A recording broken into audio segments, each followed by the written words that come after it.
Assalamualaikum warahmatullahi wabarakatuh. Nama saya Bagas Aji Santoso. Saya dari kelas 10 IPS 1. Saya akan menjawab soal dari Pak Dani, yaitu soal arti sebuah kejujuran. Yang saya ambil soal di sini adalah soal nomor 1 dan nomor 5. Langsung saja saya jawab soal nomor 1. Jelaskan arti kejujuran menurut bahasa dan istilah. Sebutkan dalil Qur'annya minimal 1. Kejujuran merupakan berkata yang benar dan sesuai antara lisan maupun hatinya. Secara bahasa, jujur adalah berkata sesuai realita dan keadaan sebenarnya.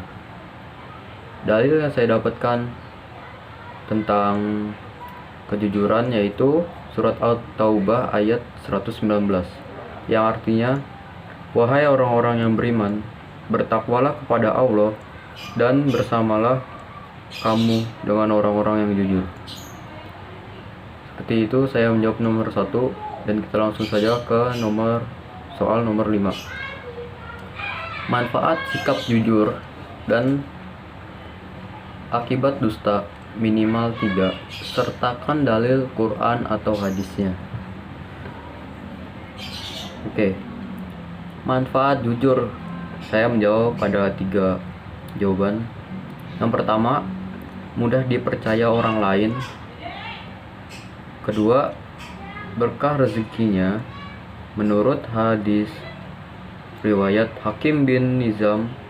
Ketiga, membuat orang sekitar tentram. Hadis riwayat Habib Quraish. Dan akibat dusta ini sebenarnya kebalikan dari manfaat jujur ya.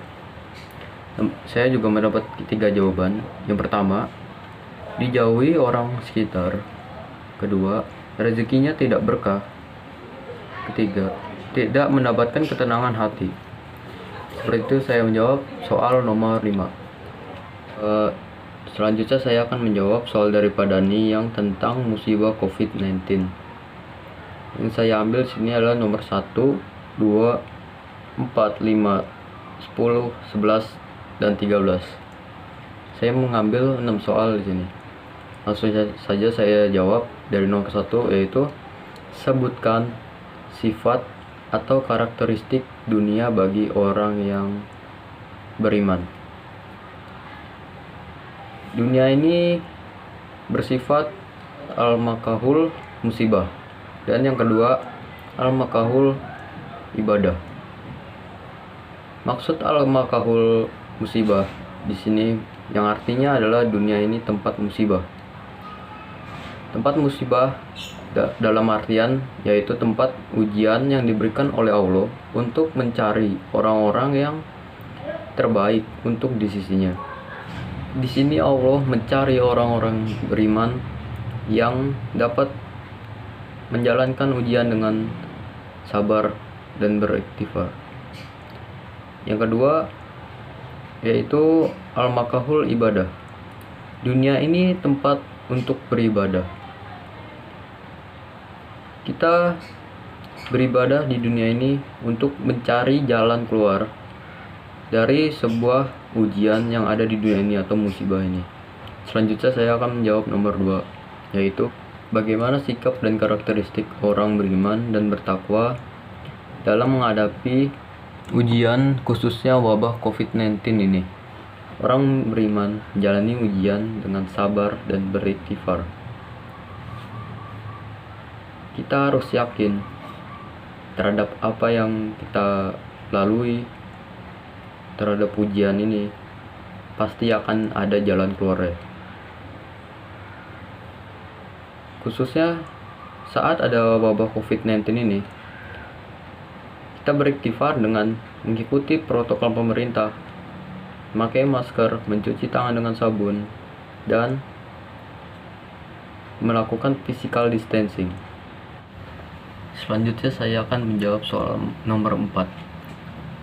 Bagaimanakah bentuk ujian yang diberikan oleh Allah kepada orang yang beriman, dan sebutkan dalil Qur'annya.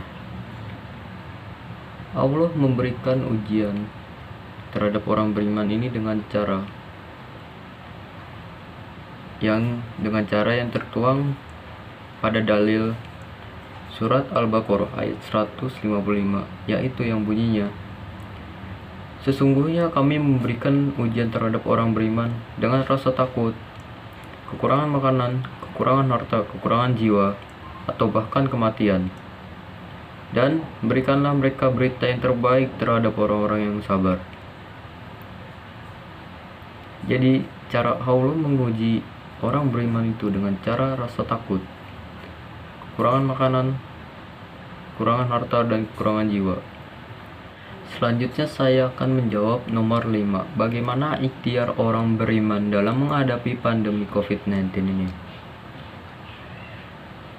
Cara orang beriman berikhtiar yaitu dengan cara seperti mencuci tangan dengan sabun, melakukan physical distancing, memakai masker saat berpergian, dan mengikuti protokol dari pemerintah. Selanjutnya saya akan menjawab nomor 10.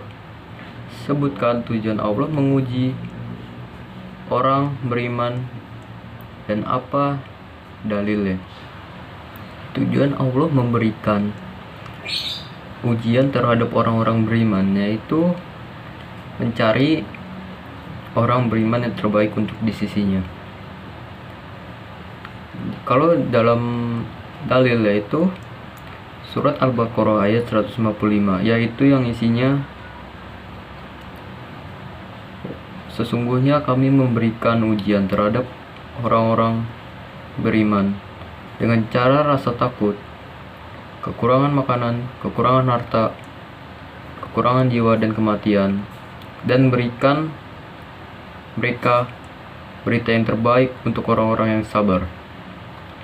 Jadi Allah menguji kita untuk mencari orang-orang yang sabar yang dapat menghadapi ujian ini. Selanjutnya saya akan menjawab nomor 11. Apa hikmah yang bisa diambil dalam menghadapi ujian kepada Allah? Hikmah yang bisa diambil dari menghadapi ujian kepada Allah yaitu kita jadi semakin dekat dengan Allah, yaitu dengan cara bertakwa, berikhtiar, berzikir, dan lain-lain. Soal nomor 13. Jaminan apa yang Allah berikan kepada orang yang beriman ketika ia menghadapi musibah? Allah memberikan kita ujian, pasti apa yang bisa dihadapi oleh umatnya. Tidak mungkin Allah memberikan ujian yang tidak bisa dilakukan oleh umatnya. Dan kita bisa menjadi sabar untuk menghadapi ujian. Karena dengan menghadapi ujian, kita bisa menjadi lebih baik lagi. Untuk menghadapi ujian-ujian yang lebih berat lagi. Sampai sini saja. Kurang lebihnya mohon maaf. Assalamualaikum warahmatullahi wabarakatuh.